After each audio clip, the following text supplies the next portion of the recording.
Ladies and gentlemen, welcome to another episode of Combative Chronicles, should I say. Yes, that's right. That's right. And good evening to everybody out there. It is a great evening.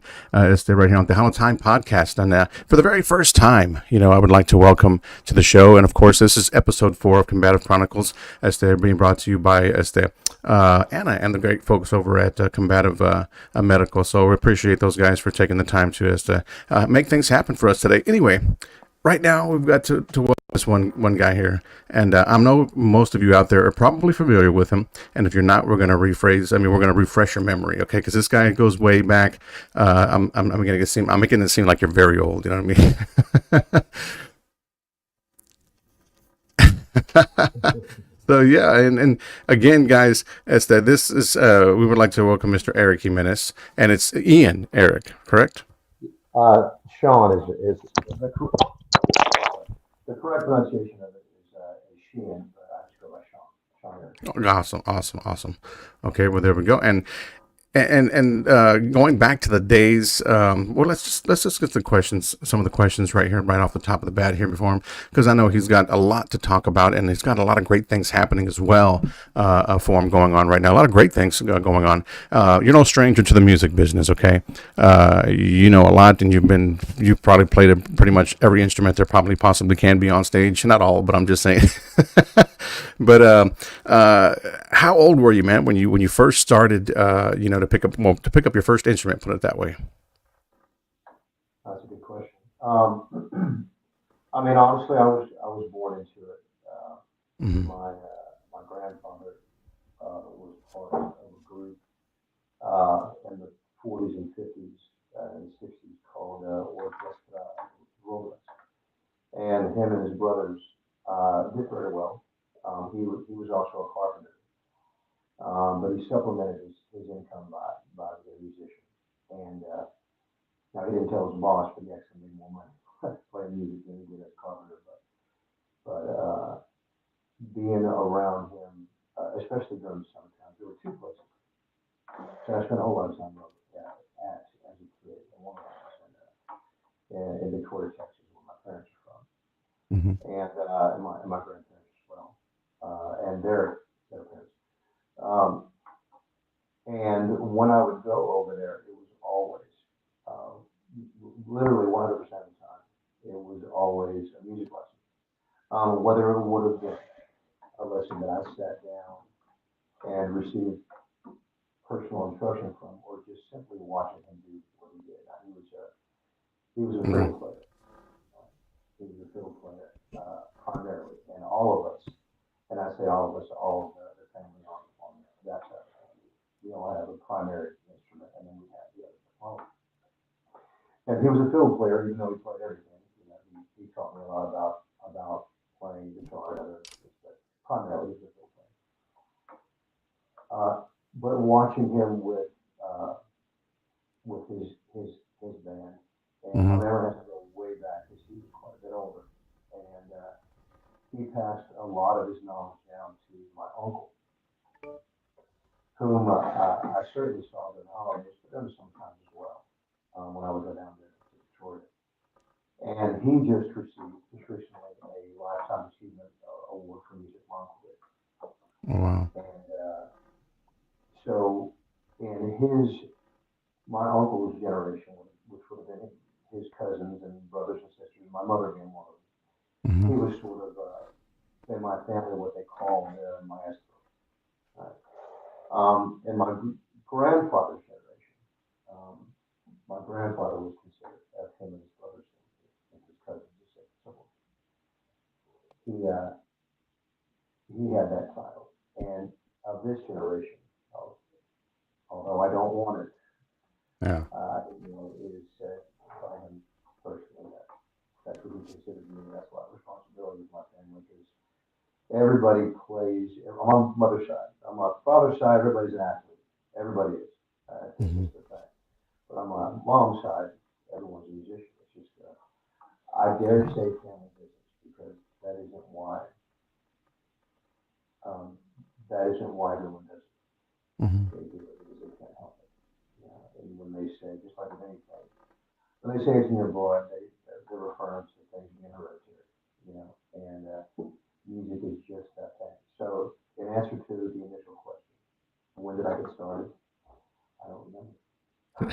as long as I can remember. Now, I remember when I first picked up each instrument.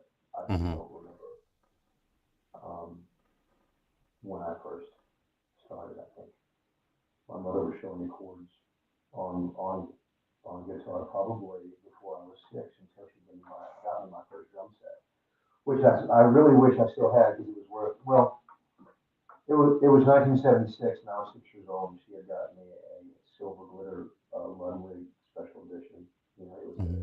it was a 1969 drum set, and now monetarily it's worth quite a bit of money. Um, and certainly sentimentally as well. You know, Hmm. I'm kind of that dude.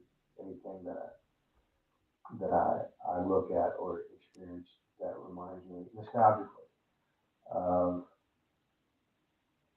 a better time in certain areas of my life, you know, I get kind of emotional about that, and because of that, I might write a song or two about it. Yeah. And that's something we'll be Yeah, talking about here in a minute as well.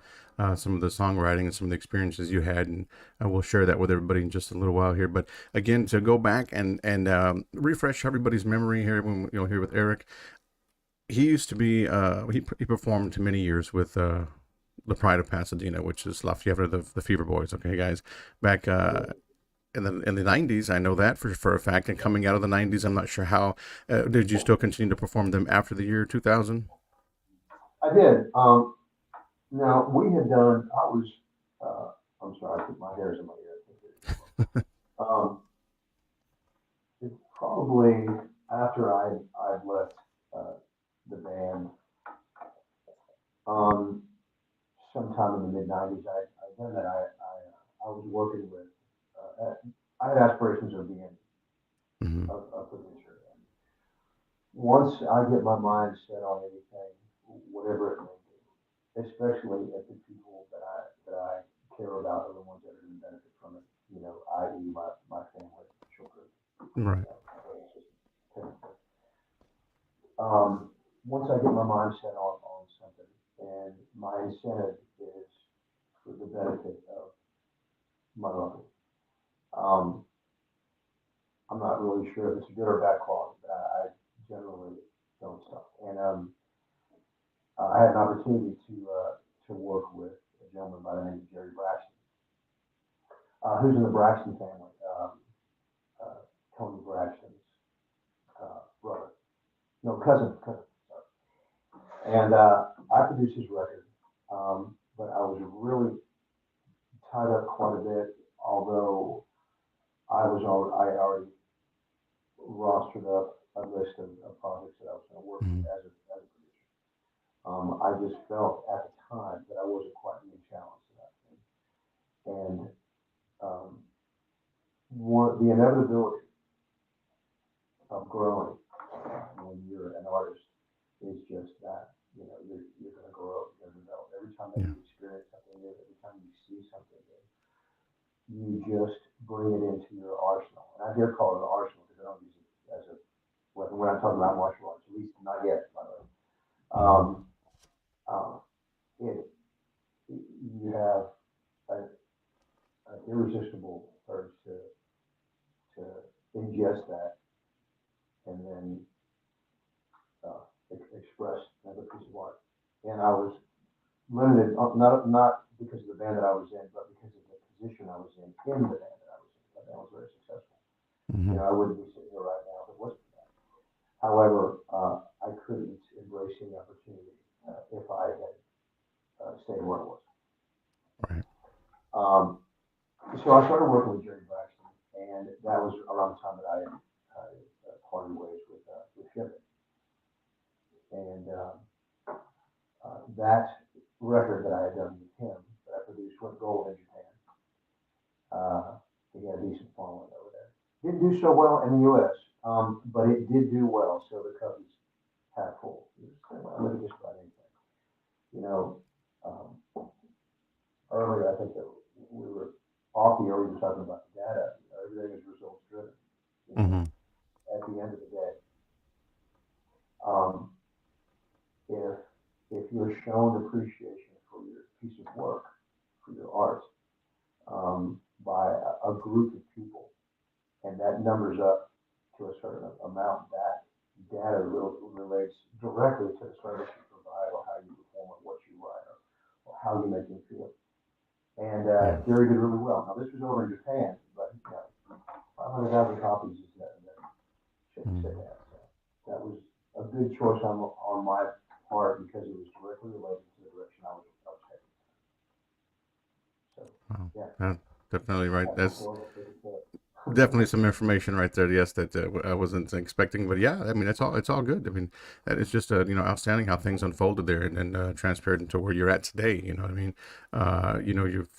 You've got some. We want to get to the new music here. We're going to get to the music that he's got out right now in just a few minutes, guys.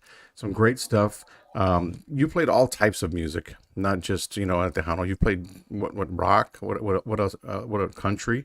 I know that's what you're actually doing right now, but you played all types of music. Tell me how all that. How I mean, is that something that again a musician? I mean, you've played several different instruments. I'm assuming then from rock all the way up to the country. Guitar is one of your things right now. What is it? An acoustic? What is your main focus on right now, instrument wise? Did you play Well, I'm a lead guitar player. lead guitar? Um, Okay. I, I always have been. And This is going to be another long-winded response, by the way. No, you're good. We got time. Yes, definitely. Good, good. I'm a lead guitar player. I always have been. Um, I do country now. I'm coming full circle. Growing up, there were Texas country to be specific. Um, I love my state. I love where I'm from. I love representing wherever I go. Initially, one of my very first gigs in the '80s, as a teenager, um, I was uh, sort of a semi house guitar player at a little ice house called Sherwood's. Now, Sherwood's was owned by a gentleman uh, by the name of Sherwood Cryer, who was the guy that had partnered up with Mickey Gilley to open Gilley's. He was one of the owners. He passed away, uh, I think in 2009. He was in his 80s. Uh, but back then, in the 80s, he wasn't that old, and I had an opportunity. One of my best friends, his dad was the drummer in that house Mhm. band. And as a teenager, I must have been 16. Uh, I came in and I played a lot of blues and a lot of chicken cook, a lot of country stuff. Because when I was growing up, my contrary to popular belief, um, with with Xian, because they knew me as a different type of guitar player. I'm talking a lot about guitar, not trumpet, sax, but this is All before. right. Um, Guitar players like Lloyd Clark or Glenn Campbell or especially Jerry Reed, because he was a phenomenal songwriter as well, were the guys that I had studied as a player. So when I went in to Sherwood's and I played that first gig, I ended up coming back and ended up doing several gigs as a house guitar player, doing music of that time, as a chicken cooker, and that was my thing. So shortly after that is when I was approached to audition um, as a trumpet player for Xian, which kind of caught me off guard, honestly. But that particular year, my graduating class after the football team uh, was in the playoffs in state, and I performed. I was first chair of the trumpet soloist in the band of the high school that I had gone to, which was J. Frank Duffy High School, by the way. Uh, my band, or the high school band, performed at the halftime show, and I had a solo. And I'm not a shy person, like not even a little. I'm not sure that's a good or bad quality, by the way. So I saw it as an opportunity uh, because it was the Astrodome, and full, packed. It was full because all the high schools were there in the playoffs, and Mhm. I had the opportunity to play in front of one of the biggest crowds that I ever had played in front of in my life. Now, as a 17-year-old, uh, I hadn't had that much opportunity in front of big crowds. I say that, but I have so many stories. Right, I believe it. I If we definitely have do. time, we'll get to it. But it wasn't my first time performing the Astrodome. It wasn't. A couple of years before that, I had performed, and we'll get to that. And I think because of that, in a few other shows, I was approached to audition, and a friend of mine that I was in at the time, if I was going to audition for the band, I was going to get it. So when I went in, I, I went in and played the very best that I could, and made sure that I looked and did the part, and that I sounded the part, that I did exactly uh, what I do, and hoping that it was what they were looking Hmm. for. And I auditioned with a few guys, and I mean, of course, I got the gig, but that sort of derailed me. Now, I don't mean that with a negative connotation from doing what I was doing, but it was a new thing. It was very fresh. I'm like, wow, I get to be in a band playing trumpet and sax. Okay, let's do this. Let's do Hmm. this. So, pardon Very me. good. So I joined the band, and I had to learn a lot about saxophone. And again, like I was saying earlier, if I have a mindset on just about anything, then I'm going to absorb it, and uh, I'm going to do the best that I can to be the best version of sax player that I possibly could. On the first albums, I just, and I'll share this now, and I didn't back then because as a young man, I wasn't exactly uh, uh, proud to say that I wasn't good enough for the recordings. But on a few songs in the very beginning, uh, it was a different sax player. But live, I would play this part. Hmm. Now this was pre No Cure or pre 9/11, which were our biggest albums. And I will say, our biggest albums to date. Wow. Um, so if I had to take uh, the albums that were recorded by him and put them all back to back, the ones that sold the most were during that time, which I got to play on. I say play on, it was more like I was part of the creative process.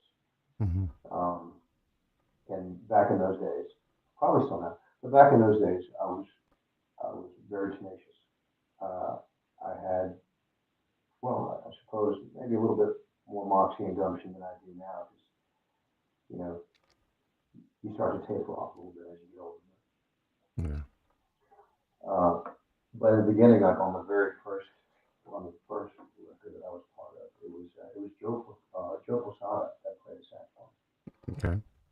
Um, and playing the parts that he had written, I learned a lot about playing sax as a Tejano, Tejano sax player.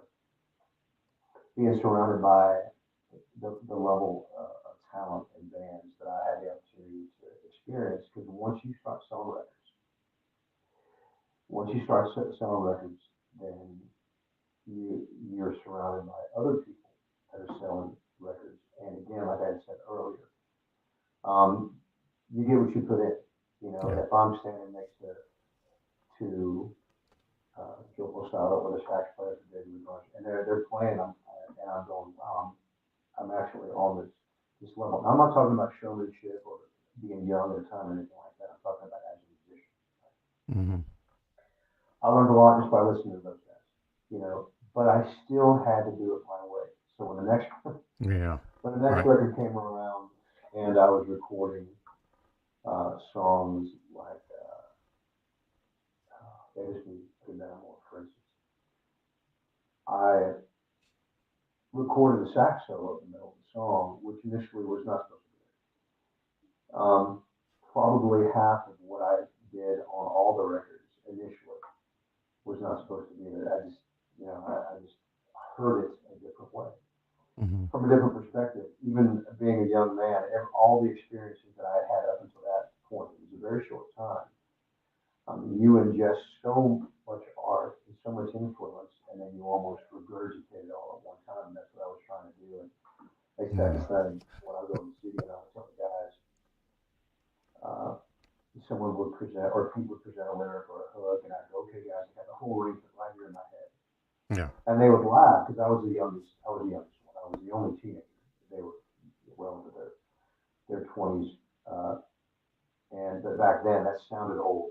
As a Yeah. teenager, while you're 25, you're a fossil. And of course, you don't know if that's the case. Right. Right. This coffee cup's 25 years old. But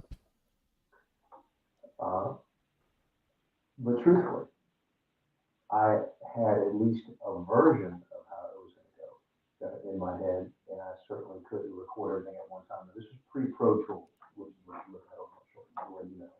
Hmm. This was uh, we were fortunate enough to record on 2-inch tape, sometimes quarter-inch tape.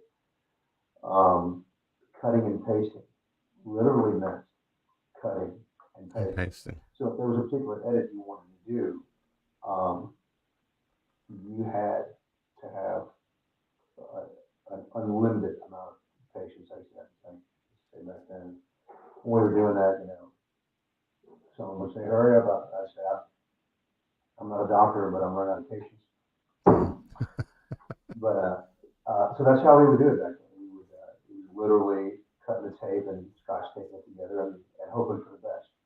And now, of course, you can do multiple edits and simultaneously while you're on your phone looking at gigs and cooking breakfast for your kids, Hmm. which I do sometimes. Awesome. Awesome.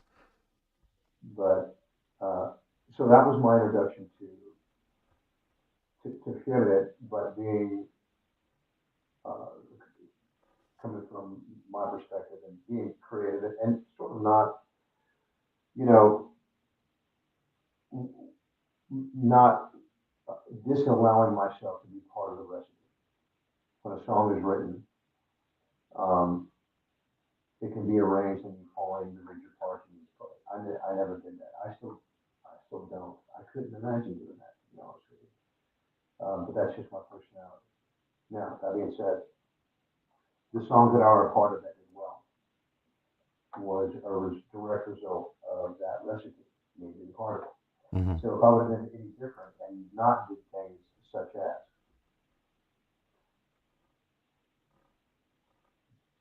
play sax solos in places that they didn't belong, or I don't know, go on stage uh, without a shirt on. I don't know. I did some stuff that I was told not to do, and I would do it. I mean, Yeah. that's what makes it fun, I suppose. Yes. And yeah, those days and it kind of changed a lot for well the industry at that time. From again you were La Fiebre was La Fiebre. Okay. But like we mentioned earlier, I was talking to offline before we got on there. You were pretty much like almost the front man, in a lot of people's eyes, basically, because you went up there and you put a heck of a show on, regardless if you were on trumpet, sax, or whatnot. You came in, you gave it your 110%, got off stage, and right back and doing it again the next night in another city somewhere. That's the way a lot of people looked up to it at that time in that era, because I was in radio at that time, local radio back home, and you guys were on Where's top. back home, by the way? What's that? Where is back home? At Corpus Christi. Oh yeah, yeah. Yeah, Corpus Christi, Great place. Texas. Magic I love 105 it. and all those other guys back Yeah, down there. yeah. Well, not to cut you off. I have a lot of good memories. Yeah. Especially there was Gold's Gym right there off of Airline Ticket right Oh yeah. now. There's a Gold's Gym right there off SPID and something, and Hmm. I used to work out there all the time. And I would see someone that we both knew. I won't bring her name up. I would see her there every once in a while. Yeah. Amazing, But amazing, amazing. yeah, Yeah. So that's pretty much, like I said, at that time, and again, after your days there with La Fiebre,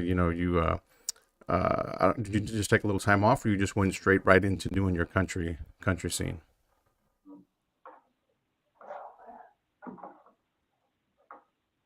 how long we got? Like an hour? Well, I mean, I know you have some new music out, some new songs that are currently out right now, but I know it took some time to get some music recorded, some songs written, and things like that. You had a plan in place, obviously. Like you said, you had spoke to several people like that, and started, getting some connections here and there on something that you wanted to do to grow, basically. Yeah, that's exactly what happened. Well, let's see, musically, I'll give you a short version of what I've been since then. In the late '90s, after oh boy, let me rewind. When I had, when I was working with Jerry Braxton, I was producing. I also formed another band with a very close friend of mine. To date, um, the greatest mentor that I could have ever asked for, and probably the best friend that I've ever had. His name's Gabriel Combative. And Gabriel, um, he wrote songs and produced uh, some records for a few Tejano acts that ended up doing very well, and the art that he created with them. Their particular recipe was incredible, and he had many accolades for that. Won a lot of awards for it. He produced a couple of records for Pharma and for Everything, and Okay. wrote some songs for them. A good artist as well. So we had formed a band called, oh gosh, NOG, Nueva Onda Grupera, which was um, his sort of international kind of flavor because it's an Italian guy, but he's from Mexico, right? And and then the hollow edge that I had placed on it, and it was an interesting sound. Now it only sold about maybe 20,000 records, and for that time, for me to say that, coming from the outfit that I was part of, being a multi-platinum selling artist, that wasn't that much. Now, my experience with Gabriel's album, those records, it wasn't so much about record sales, and I think because of that fact, that's why the record sales weren't as high as we later would have liked them to be. But I will say this: that was some of the greatest art that I've ever been a part of. And he's in Nashville now. Um, his wife, oh boy, was the voice on that movie Encanto. His wife was the voice of one of the characters. I What is her I name? have I believe I have your name on the tip of my tongue right now. I've had her Yeah, on. I think I've had her on my show in the past. yeah. Abasa Kamian is her name. And who I've known her since she was maybe 14, and now she's uh, a great, probably one of the best points of reference to be a successful entertainer and artist, recording artist, uh, while you're one of the greatest mothers that a child could ever have.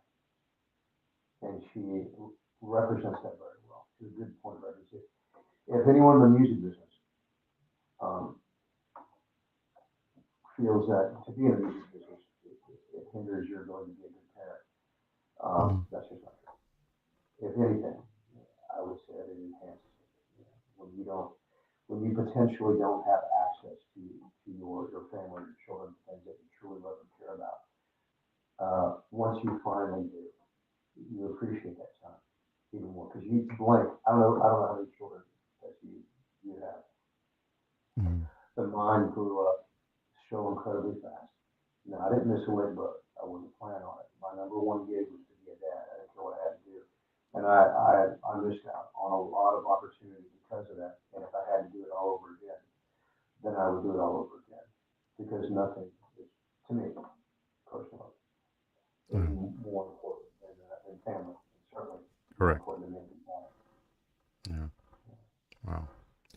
If you guys are just joining us right now, again, once again here on the Tejano Time Podcast, Mr. Eric Jimenez here is with us on the show. Share the live as well. We've got quite a few people tuned in here in the group as well. I want to send some hellos. We've got quite a few people actually on the live right now that's watching. We've got Eric Lee on there, Tony Guerrero from Las Sombras on there, Alejandro Lopez.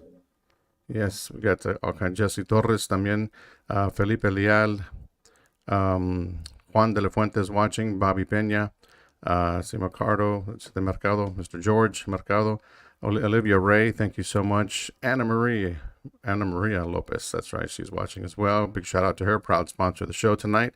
Thank you so much. Lisa Trevino, Kelly Delgado, everybody that's tuned in from all over the place here. Alfredo Rios Jr., Isabel Bella Rios, should I say that's her name there, correct, is watching as well. Ralph Garcia, Lorenzo Lopez, Sean Sembrano from Gonzales, Texas, also at the Tejano Swag Radio. Thank you for tuning into the show tonight. Everybody that's out there, share the live, okay? Jojo Herrera, Nick Guerra, Puro Pedo Talk Show is on live as well. JB Flores, thank you guys so much for tuning into the show tonight.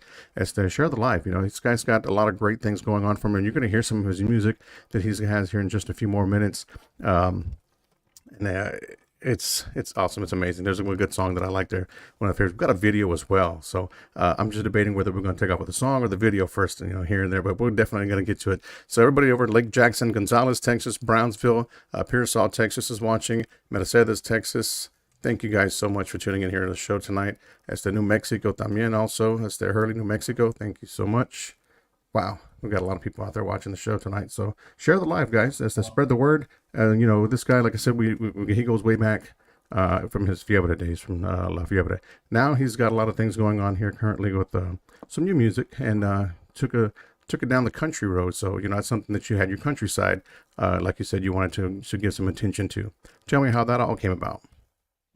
Well, like I say in the very beginning, I was my first experiences as a musician playing live. A lot of guys in Tejano music in the very beginning. And when I say that, I say my personal beginning. When I was first introduced to the market, not the music, but the market. When I met a lot of musicians, they had different backgrounds. You mentioned Tony earlier, who was a phenomenally talented musician, and I don't know if people realize how talented he is. But he was in a funk type of band, funk and jazz, and as a musician before you ended up knowing him as Tony Guerrero. Really talented guy. Mm-hmm. So many of the guys that I worked with have different backgrounds before they got into the Tejano market, which makes it beautiful. This is why they brought those influences with them, and they incorporated that into their music. And the best form of flattery is imitation. And I heard once someone had a hit, I would hear a lot of songs that would have similarities to it. And that's how any type of music is. Musicians bring in influences from other markets into Tejano, and that influenced the overall market. People go, okay, I guess we're going this direction. And then they would say, okay, I guess we're going this direction. And it's because of the absolute incredible musical melting pot that we were a part of. Some of us still are in that particular market exclusively. But what I was saying earlier, my first gigs as a performer, I was the house control player at Sherwood, which was Sherwood Choir's place, Mickey Gill's place. And I came in and did a couple of gigs, and it went really well. And I was the youngest guy in the band at the time, whereas now it's the polar opposite of that. But back then, I was the youngest guy in the band. I was a kid, 15, 16, 17 years old. I don't remember how old I was. But I certainly learned a lot more than I knew going in, and I came out as a type of guitar player, singer that I was, which was kind of a chicken picker, slide player, dobro, etc. In the middle of that is when I was approached by Pierre de Telly that. Before that, it was as a country guitar player singer. So when I did a gig over at Gillies shortly after that with Gilly, because before they had closed down, or certainly in the late 80s and early 90s, they were doing Tejano bands, Mm-hmm. and Gilly was one of them. So when I had gone there, I saw a few people that I knew from a couple of years before. And when they saw me doing what I was doing at that time, to them, I was completely unrecognizable, you know. But they are, you know, when you love music as much as I do, there are many layers, Yeah. there are many layers of influence and inspiration. Um, so going from that to other types of music, I've just come full circle. I've come back to my roots. And here's a, there's very many funny points about it. I'll say this. Every KC Hall or American Legion or honky tonk all over the state that I played with uh, uh, a country band. A lot of those I'd been there before. And a lot of those I had played with my family Mm-hmm. Oh, really? before I was in my family and after I had left going back to the country thing. So when someone says, you know, in a lot of cases when they've said, so you're doing Texas country now. Mm-hmm. My response to that generally is, you know, I always have. And the ones that remember me from my holidays, which sporadically my audience now generally doesn't, you know, they don't really remember, they don't know me for that. Some do, some don't. Yeah. And they'll say, well, you know, you were doing Tejano. And my response to that is always been the same. Tejano is Texas country. Right. I mean, it is, by definition. Mm-hmm. The same small towns, the same honky tonks, the same KC Hall, the same American Legions, and sometimes the same people. You know, when Yeah. I'm up there, you know, if I'm in Muleshoe or wherever, you know, doing a gig, I'm knowing George Strait song, I'll see someone that'll point and go, hey, you know, and that's rare, but they do. You know, one of part of my previous Tejano audience, and when I say that, uh, I mean, someone that knew from back then, and now Mm-hmm. they also, uh, you know, love what their peers and their neighbors uh, love musically, which is country. And that's not Right. why I went back to it. Again, I went back to it because sometimes you can't help it who you are. You are who you are. You know, Yeah. a lot of things go into that. Uh, but one thing that Gabriel Cambiani told me is to never, you know, just to unapologetically be exactly who you are and just enhance it. Embrace Yeah. exactly who you are. Yeah. If you are doing an impression for someone else, of someone else for the sake of a particular audience, eventually they're going to figure you out. You know. So if they say, you know, are you doing? Uh, have you always done Texas country? My response to that is yes. Mm-hmm. Yep. Wow. Great story right there. You guys are just joining us once again. We're talking with Mr. Eric Jimenez. Let's see, we got a couple other people that tuned in here, but we're going to play a video for everybody out there. What are the songs that he has here? Lake Jackson in the house, Victoria, Texas, also in the house. Thank you so much for tuning into the show tonight right here on the Hello Time podcast. But hey, guys, you know, he has a couple of songs. We have a few songs, and we also have a video that we want to get to here, so that way he can, you know, get you guys get the feel for what he's got going on right now. In case you don't follow him or not like that, but we'll get to all the social media sites there and you know things like that. And before the show ends, obviously, yes, we got a few more minutes here before we wrap things up. But we want to take out what is it, Pancho and Lefty, that video. Yes, yes. That's Um, one of my absolute biggest influences in my entire life, um, just the depth of, of his poetry, yet the simplicity. Um, his guitar playing, you know, I listen to him, and he's a nylon guitar player, and I listen to his melodies and his harmonies, and I listen to Willie Nelson. I'm getting wrong about this, but I go, you know, mm-hmm. he sounds like he grew up around us. Yeah. He sounds like he had a lot of us in his life. You know where I'm going with that. So that being on a list of reasons why I'm such a huge Willie Nelson fan. Um, and one particular day, I was just messing around with my guitar, and I thought, I sing the song all the time. Whereas it would just be a song that I would sing on my back porch, while I'm cooking for my kids, which is Hmm. fairly often. And I just decided to record it. Now, the video, I had my cameras and a couple of crew members with me, still in the truck, which is very irresponsible, by the way. Don't ever do that.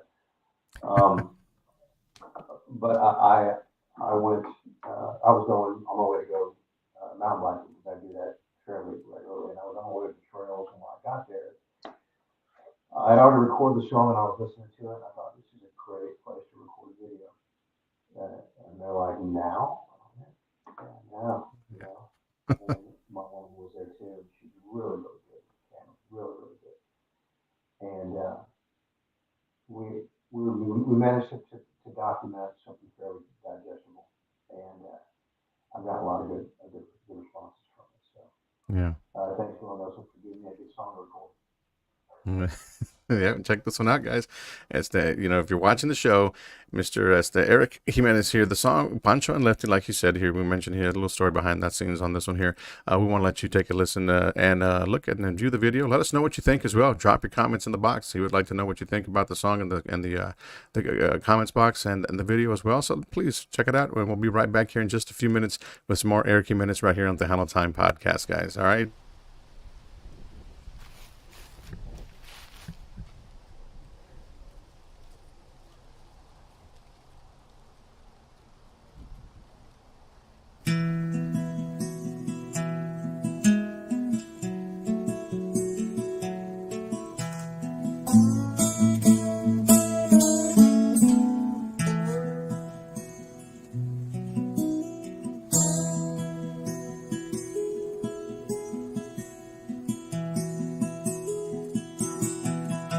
Living on the road, my friend, who's gonna keep you free and clean. Now you wear your skin like iron and your breath is hard as kerosene. You aren't your mama's only boy, but favorite one it seems. She began to cry when you said goodbye and sank into your dreams. Pancho was a bandit boy. His horse was fast as polished steel. He wore his gun outside his pants for all the honest world to feel. Pancho met his match, on a desert down in Mexico. Nobody heard his dying words. That's the way it goes. All the federales say they could have had him any day, but they only let him slip away. Out of kindness, I suppose.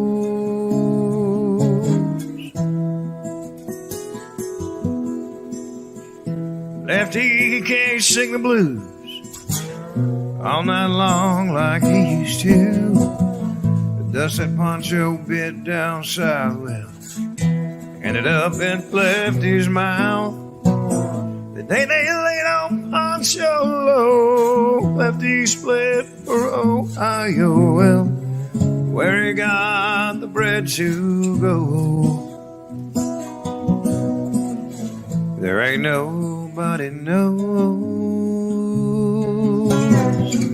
All the federales say they could have had him any day. Well, we only let him slip away. Out of kindness, I suppose.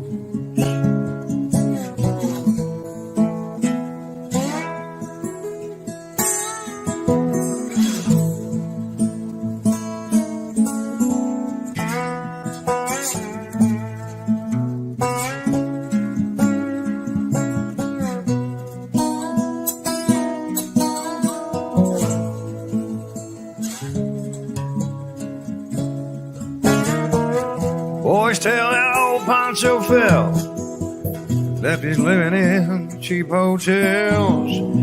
The desert's quiet and Cleveland's cold, so the story ends are told.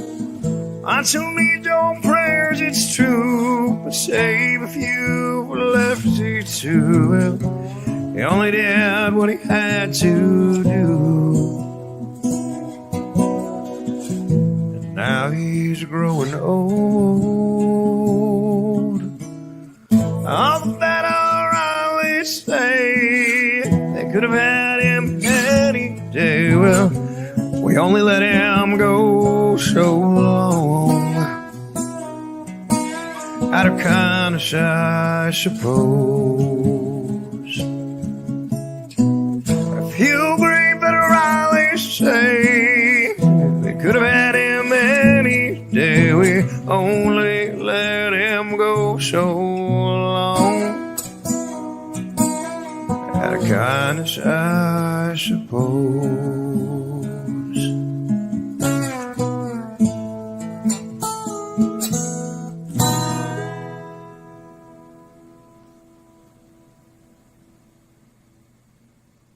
There you have it right there, everybody that's tuned in. That was the, well, we were talking about what, Pancho and Pancho and Lefty. That was that video that's there out right now. Again, we had a story about the video there that was prior to the viewing of that there.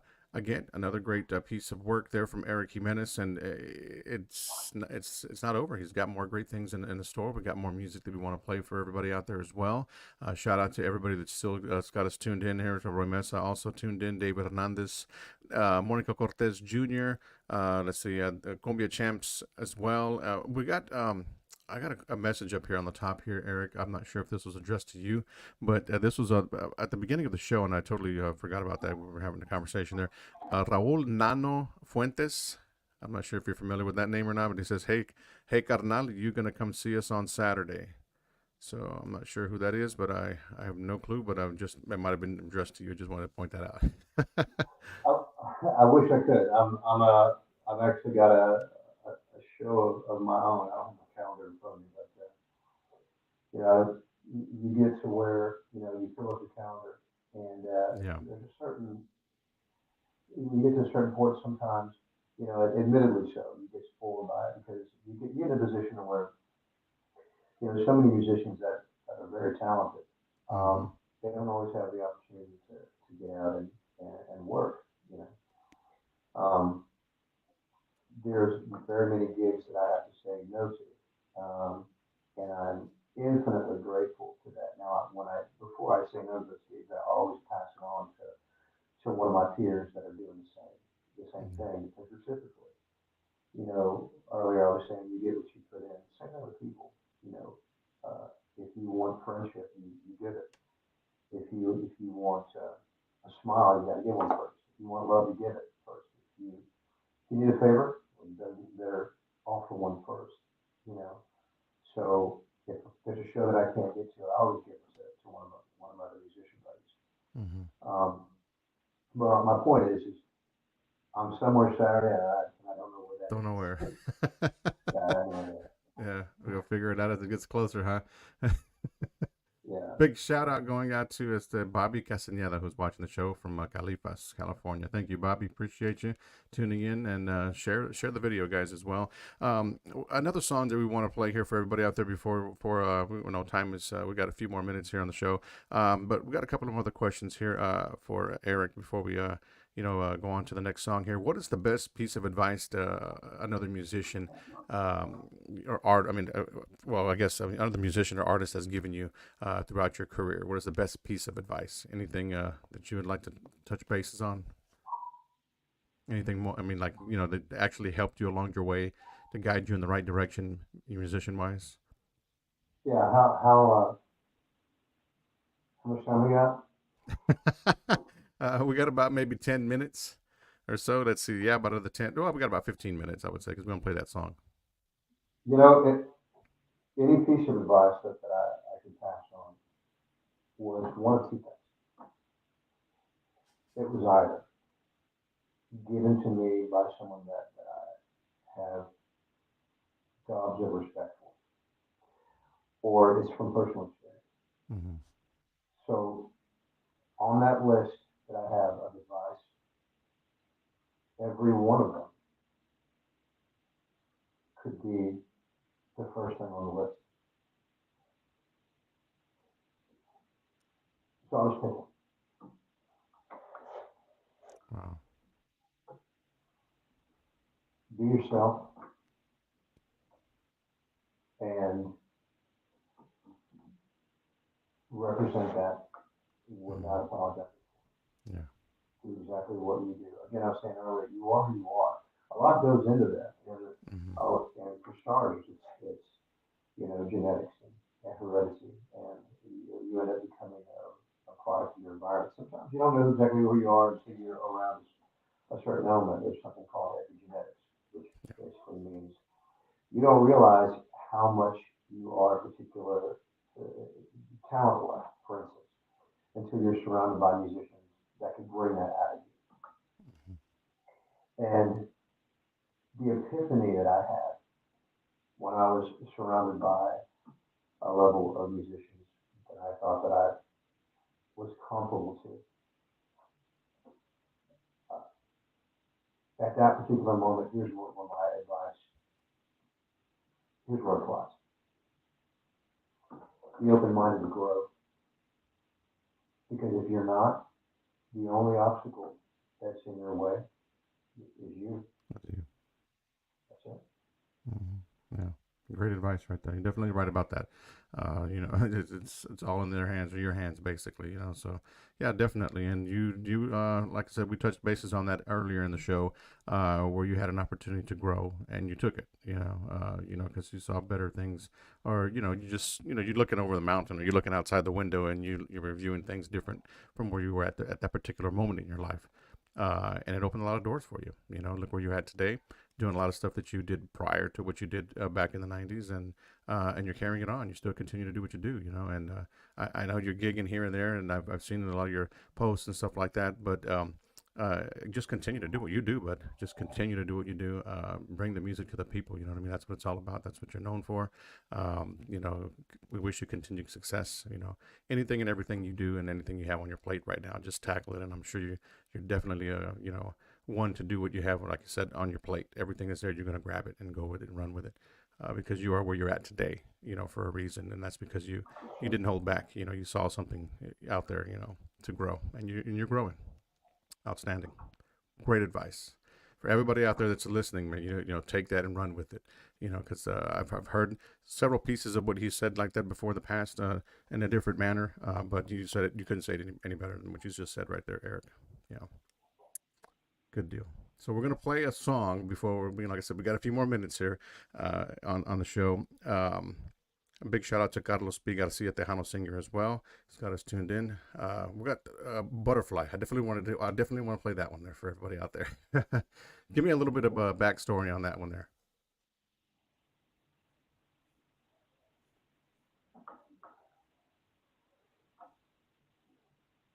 Butterfly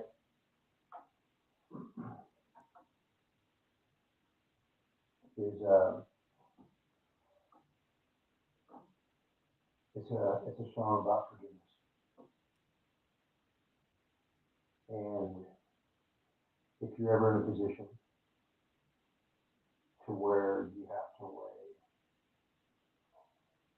forgiveness against your life changing completely. Mm-hmm. If you're ever in a position where you have to weigh forgiveness against your life changing completely, listen to the lyrics of the song, and maybe it'll help you make a right choice. So, in a nutshell, forgiveness. There we go. Check this out for everybody out there that's watching the show tonight. It's again, Butterfly is the name of the song. All right. It's a great tune right here on the Tejano Time podcast. So once again, share the live and let us know what you think about the music. And as well, we're going to give you some details on where you can follow him right here after the song. And we'll be closing things out here in just a few minutes on the Tejano Time podcast.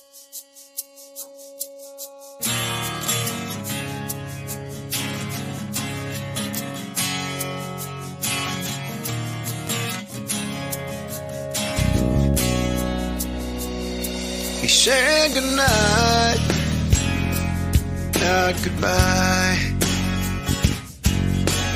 Everything's gonna be alright, just not tonight. Butterfly, spread your new wings and fly. Or leaves on the clover, 333. Your favorite lucky shoes that walked you right over to me. Found your happiness. Butterfly.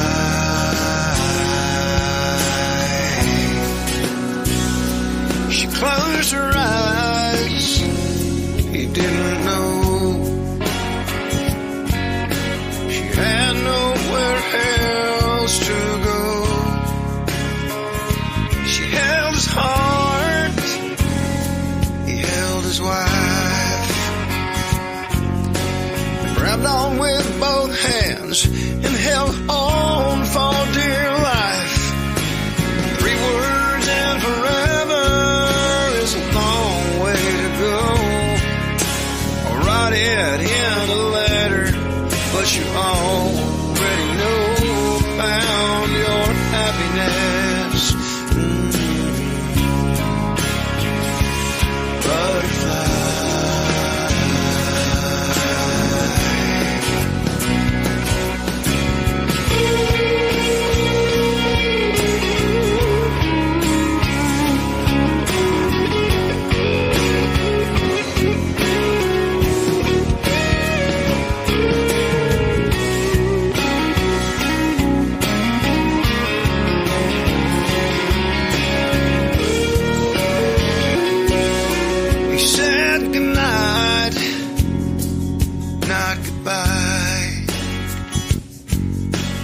Everything's gonna be alright, just not tonight.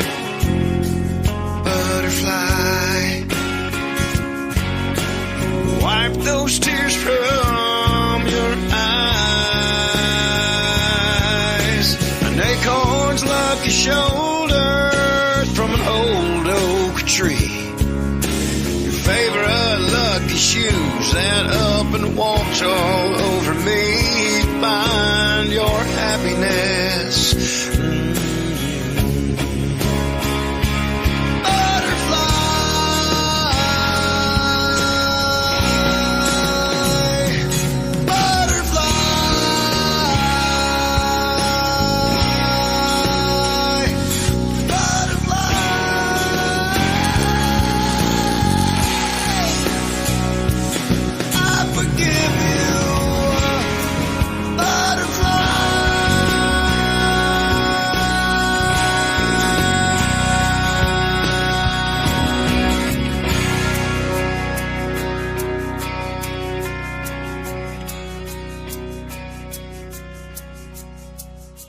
There you have it right there, Butterfly, and Mr. Eric Jimenez himself right here on the show, the Tejano Time Podcast. Now, Eric, is any of those songs that we just played from the video and this current song right now available on all digital platforms out there, so anybody who likes the song can stream it?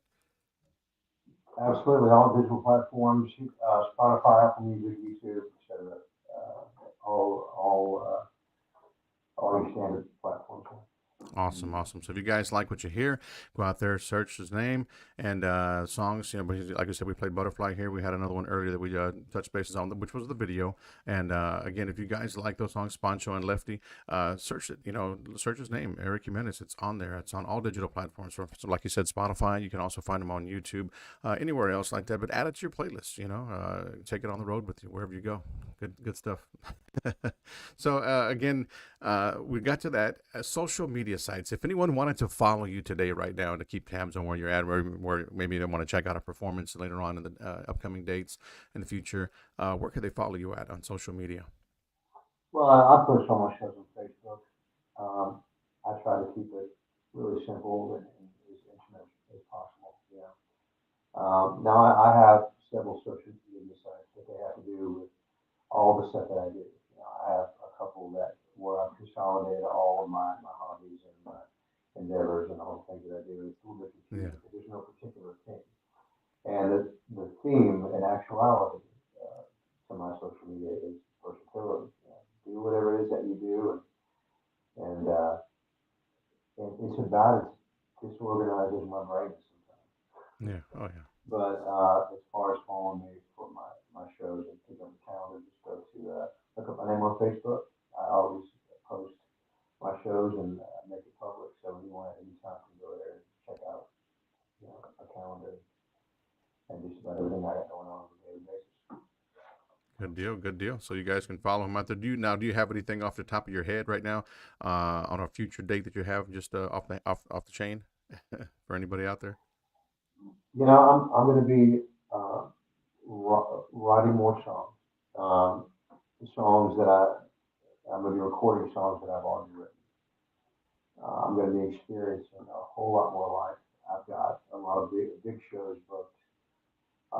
This next coming year, I'll be at the Golden Nugget Casino about 4 or 6 times next Nice. year. Wow. Um, a lot of out of town, out of state stuff, and it will be absolutely worth it. I think all the songs that I've written and the inspiration that goes behind those. I want to sing those songs. The difference is I want Hmm. everyone to hear it. There's a lot of ways to express yourself. A lot of times you want to get certain things off your chest, especially as a man, and you don't really have too much time to talk about what you're feeling or what you're doing. The best way to do that, at least from my perspective, is to write down a song. And every time you hear it, and certainly when your audience does, Hmm. a little bit of what you have to get off your chest is off your chest. Yeah. Yeah. For sure. For sure. There you go. So, guys, it's the man. I can't thank this guy enough for being on the show. I wish we can go on. We can have a whole 4 or 5 hour show. You know what I mean? He's got a Yeah, lot to yeah. talk about. He's got a lot to talk about, and which is good. It's a great thing. We might do a part two in the future. You never know. I think we can set something up like that in the near future. And set up a part two because he's not done yet, and he's still got a lot more to talk about. Music wise, like he said, he's in the works with a lot of things and is going on. He's got plans, big plans in the future. Now, one more question I got for you, Eric, is another thing. A dream venue. What is a venue that you have yet to perform at right now? Do you have any one of those in the back of your mind that you think, man, someday I would love to perform there in that place?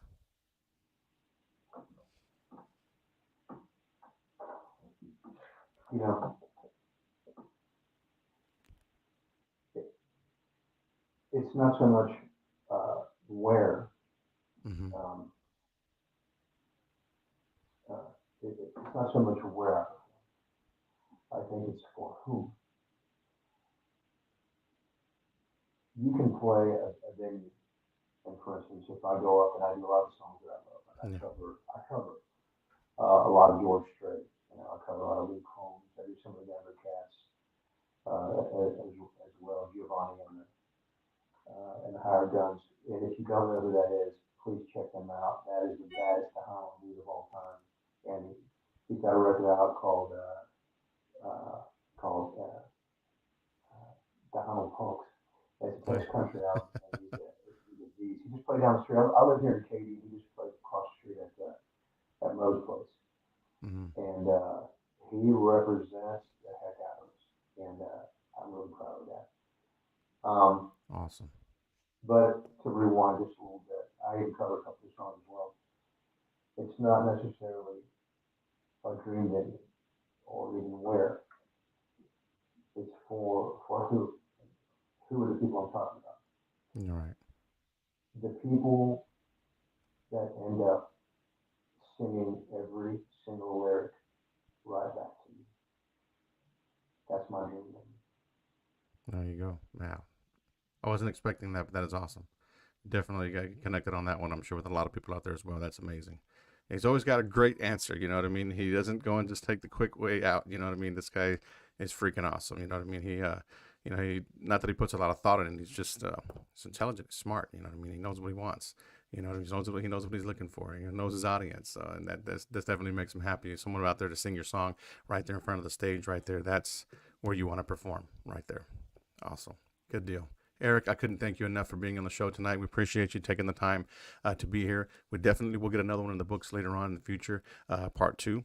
We will get this set away. We'll talk to mobile combatives and get some ideas, not some ideas, some dates and stuff like that. We'll get it all set away for part 2 for sure, because I know there's a lot more that you would like to share, and I would like to cover with you as well. You know, and we'll definitely get that done for sure. So again, thank you for the opportunity to be on the show tonight with me here, and we wish you and your family a happy holiday season.